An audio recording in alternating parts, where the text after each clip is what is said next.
पुराने मगध राज्य में एक बहुत ही धनवान सेठ रहा करता था। उसके पास बहुत धन दौलत थी। एक दिन जब उसने हिसाब लगाया तो पाया ये तो केवल उसके बच्चों तक के लिए ही प्राप्त होगी। वह सोच में पड़ गया कि उसके बच्चों के बच्चे फिर उनके बाद आने वाली पीढ़ियों के लिए धन की व्यवस्था कैसे होगी।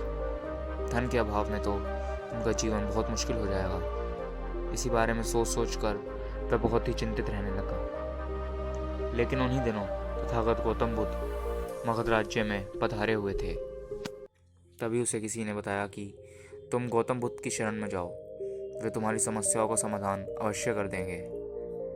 वे इंसान गौतम बुद्ध के पास जाता है और उन्हें कहता है, बुद्ध, मैं चाहता हूँ कि मेरे पास इतना धन हो कि मेरी कई पीढ़ियाँ मेरे धन का इस्तेमाल कर सकें, फिर भी मेरा धन समाप्त ना हो। गौतम बुद्ध मुस्कुराए और बोले, ऐसा ही होगा, लेकिन उससे पहले तुम इस नगर के बाहर एक झोपड़ी में रहने वाले परिवार को एक दिन का राशन देकर आओ। ये सुन वो सेठ बहुत खुश हो गया और तुरंत ही एक दिन के खाने से भरे एक राशन की बोरी को नगर के बाहर वाली झोपड़ी में देने पहुंच गया। जैसी वो कुटिया में पहुंचा, उसने देखा कि कुटिया के अंदर एक बूढ़ी सास और उसकी एक बहू है। बूढ़ी औरत बैठकर ध्यान कर रही थी और उसकी बहू रसोई में खाना बना रही थी। सेठ ने उसकी ओर खाना बढ़ाते हुए कहा, मैं इस नगर का अमीर सेठ हूँ और तुम्हारे परिवार के लिए एक दिन के खाने का राशन लेकर आया हूँ, इसे रख लो। ये सुन बहू ने कहा, लेकिन हमारे पास आज के खाने के लिए व्यवस्था है।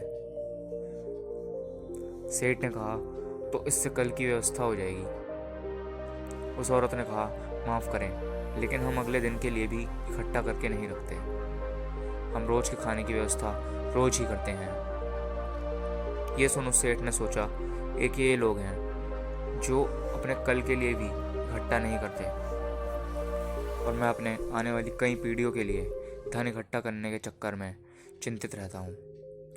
अब सेठ को समझ आ चुका था कि गौतम बुद्ध ने उसे नगर के बाहर वाली इस कुटिया में क्यों भेजा था। अगले दिन सुबह होते ही वो सेठ फिर बुद्ध के पास पहुंच गया और बोला, हे बुद्ध, आप जो मुझे समझाना चाहते थे अब मैं वो समझ चुका हूँ, लेकिन क्या आप मुझे थोड़ा विस्तार से बताएंगे कि चिंता होती क्या है, ये कैसे पैदा होती है और इसका निवारण क्या है। गौतम बुद्ध ने कहा, कल के लिए किया जाने वाली चिंता हमारे कल को बदले या ना बदले, वो हमारे आज की खुशी जरूर छीन लेती है। चिंता एक ऐसी मानसिक बीमारी है जो हमारे जीवन से हर तरह की खुशी छीन लेती है और इसे नीरस बना देती है।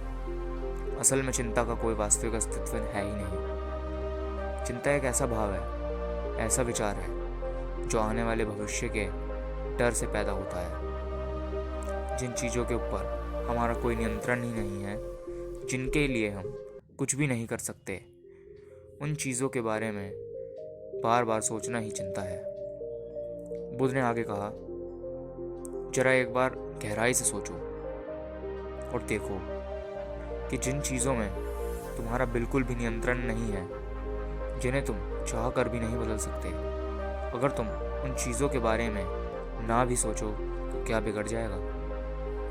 ये सुन उस इंसान ने कहा, बुद्ध, तो क्या आप कहना चाहते हैं कि हम किसी भी चीज़ या घटना के बारे में सोचना ही छोड़ दें? बुद्ध ने कहा, जीवन में जो भी समस्या आई है या आने वाली है, उसके बारे में विचार करके उसका समाधान करना, ये तो हमारी बुद्धिमत्ता है, लेकिन उसी समस्या को निरंतर बार बार सोचना एक मानसिक बीमारी है। जब हमारा दिमाग एक घटना के बारे में बार बार सोचता रहता है, उसी चीज़ में अटक कर रह जाता है, तो ऐसा विचार हमारे जीवन से सारी खुशी, सारा चैन खत्म कर देता है। चिंता करने का सीधा सा अर्थ है कि जो हमारे जीवन में हुआ ही नहीं, उसके बारे में व्यर्थ ही सोचना। बुद्ध ने सेठ की तरफ इशारा करते हुए कहा, आखिर सोचकर तुम क्या ही बदल लोगे, लेकिन हाँ, अगर तुम उसके लिए कुछ कर रहे हो तो जरूर कुछ बदलाव ला सकते हो। लेकिन अगर तुम उस घटना के बारे में बार बार सोचना छोड़ दोगे तो कुछ भी नहीं बिगड़ने वाला। चिंता करने से तुम्हारा कल बदले ना बदले, लेकिन तुम्हारा आज का सुख चला जाएगा। सेठ ने मुझसे पूछा, तथागत, फिर आपके अनुसार जीवन जीने का सही तरीका क्या है? बुद्ध ने कहा, बीते हुए कल का दूसरा नाम है पश्चाताप और भविष्य का दूसरा नाम है संघर्ष। अगर आज हमारे मन में कोई इच्छा है और वो पूरी नहीं होती तो मन भविष्य की योजना बनाने लगता है कि भविष्य में सारी इच्छाएं पूरी होंगी, ये सोचने लगता है। लेकिन जीवन ना तो कल में है, ना ही आने वाले भविष्य में। जीवन तो आज में है, जीवन तो इस पल में है। इस पल का अनुभव करना ही जीवन का अनुभव करना है। और हम ये सब जानते हुए भी इस सत्य से अनजान बने रहते हैं।